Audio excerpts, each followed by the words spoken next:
Hey, good morning, everybody. It's time now for Putnam County Today here on 94.3 WREB. With us this morning, Mayor of Greencastle, Sue Murray. Good morning. How's it going? Good morning. Well, I'll tell you what, it doesn't ever get dull. No? Doesn't ever get dull, John. Just a lot of things going on. You know, we have sidewalks going on, we've got parking lots going on. We ran into a surprise already on parking lots. Let's see. Do you ever not expect surprises? No, we've come to find out, especially as we've gone through this grant, always anticipate something happening that you don't expect. So, you know, we've gotten our first. We'll be meeting, as a matter of fact, today with property owners who are going to be involved in the second round of facades. Okay. We're going to be next week having someone from IHCDA come and take walkthroughs on second floor loft projects. And we have a city council meeting tonight. All right. So what's, I guess, give us a preview of the city council meeting. Anything earth-shaking happening there? I would say there's some pretty important things that are going to be happening tonight. First off, we have a lot of street closures. A lot of people have events that they want to have, and so we're going to have some nice celebrations along the way.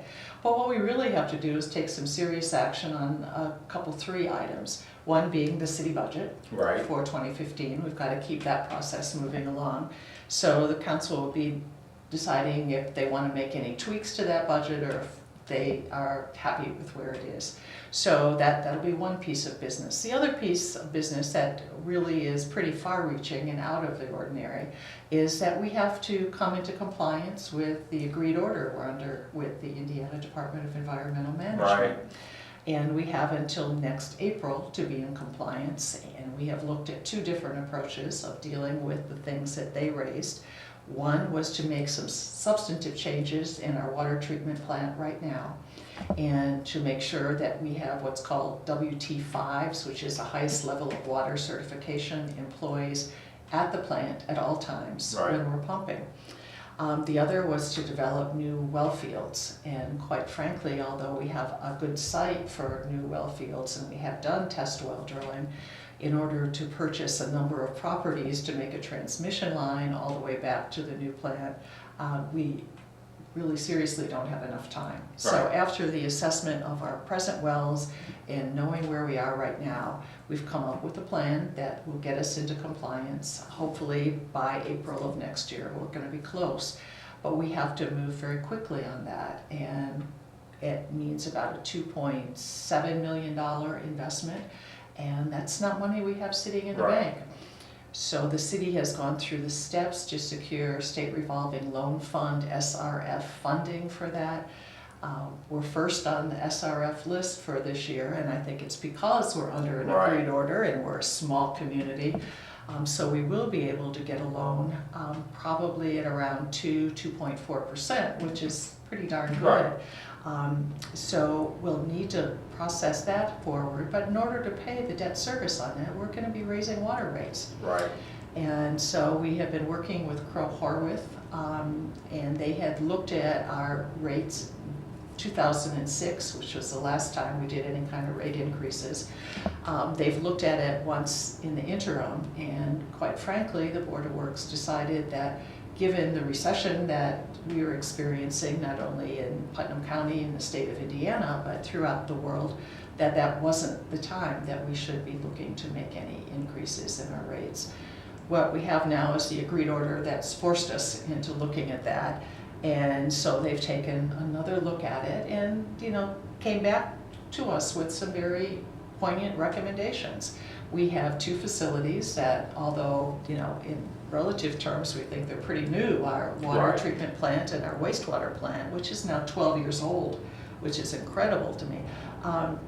They have issues, and they're not functioning, but parts and pieces are getting old and they need to be replaced.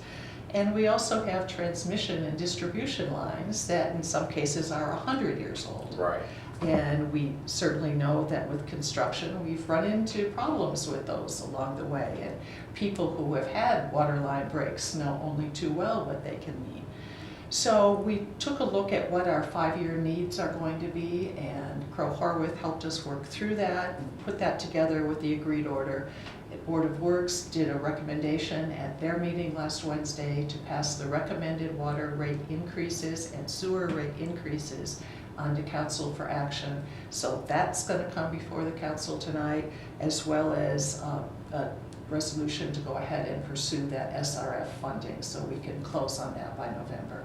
Okay. To move on a construction schedule. So it's going to be an important meeting on a whole variety of financial fronts. I think it's a very necessary thing that we have to talk about, and what I'd like to emphasize is that people should look at total costs, not percentages, which can be very deceiving. Right. Because water in Greencastle has been pretty inexpensive, and when you look and compare it to other communities, it has been pretty inexpensive, and we are going to have to make adjustments in those rates. But I do encourage people to look at what the effect is going to have on them totally, and right. rather than reacting to say, wow, that's a huge percentage, what's that going to mean? So please, if you have questions, call and we'll help walk you through that, what it's going to mean on your monthly bill. But those would go into effect in November of this year. Okay. So, you know, one thing I know people, they always complain about rate hikes and everything, but you know, here again, we haven't had a rate hike since 2006. That's right, and so, I think unfortunately, we've seen rate hikes in electricity, we've seen them in gas, we've most certainly seen hikes at the pumping station, right. filling station, and you know, I know people's reaction's gonna be, oh my gosh, you know, and you're doing it too. I think we have been very circumspect in terms of how we've approached going for rate increases, and I think what we'll also be doing is we're going to be sharing, not just with the council, but with the public, right. where our rates are in comparison to other places throughout the state.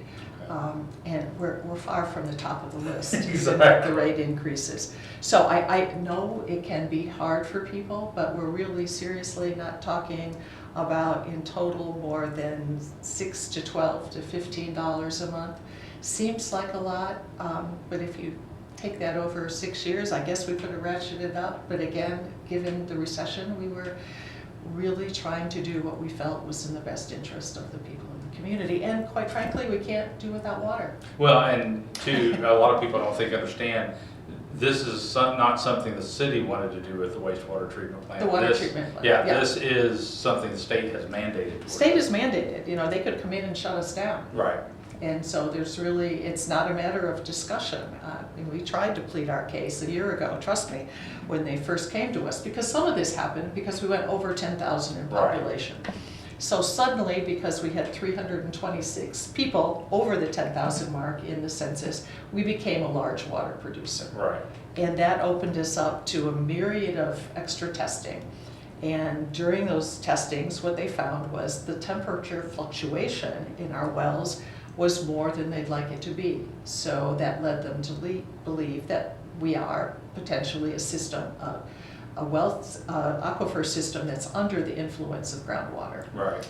So being under the influence of groundwater then pushes us into a whole new set of necessities. Right. And although IDEM is the enforcer, it's really EPA at the federal level that's pushing that, and we can argue and continue to argue and think we have a good case because there's nothing wrong with our water. Right. It doesn't test badly, we don't need to add anything to it, our water is perfectly fine. But yet, someone else has assessed that potentially it could be an issue.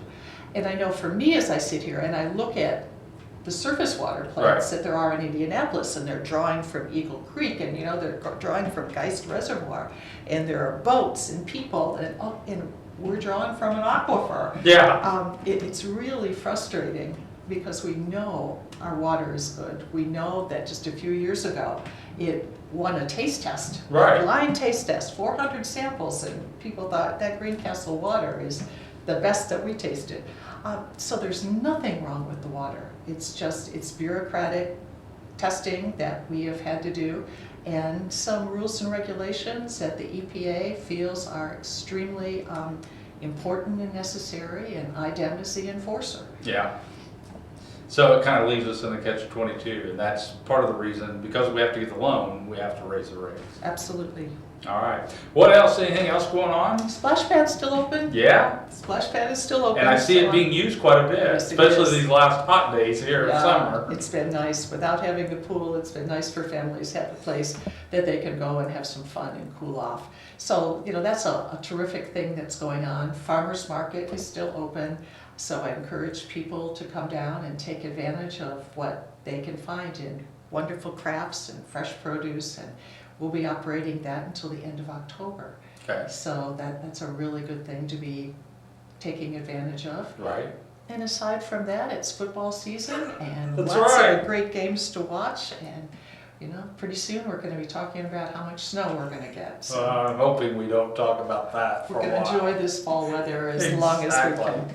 Want to remind folks tonight at City Council, 7 o'clock. 7 o'clock at City Hall. And of course, want to remind folks too, if they have any questions, they can get a hold of the mayor's office. But Sure. a lot of this is being addressed on the city's website, right? It's on the city's website. As a matter of fact, if people want to learn more about what this agreed order is all about, if you go on under departments and you go to the water department, you'll find a video of our consultant who came in to walk the council through Okay. what the agreed order means, why we have to do it, what we've looked at, and what we've decided we need to do to come into compliance.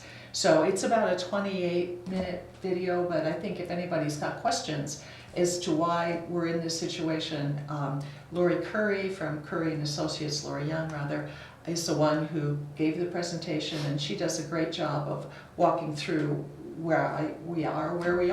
So that's on the cityofgreencastle.com website, and if you find the water department, it'll be right there. All right, sounds good. Thank you, Sue. Okay. We wish you the best of Pleasure. luck as we go through this. Okay. Don't forget, if you're a nonprofit group or community organization and you'd like some free airtime here on WREB, you too can be a part of Putnam County Today. Give us a call at 653-9717.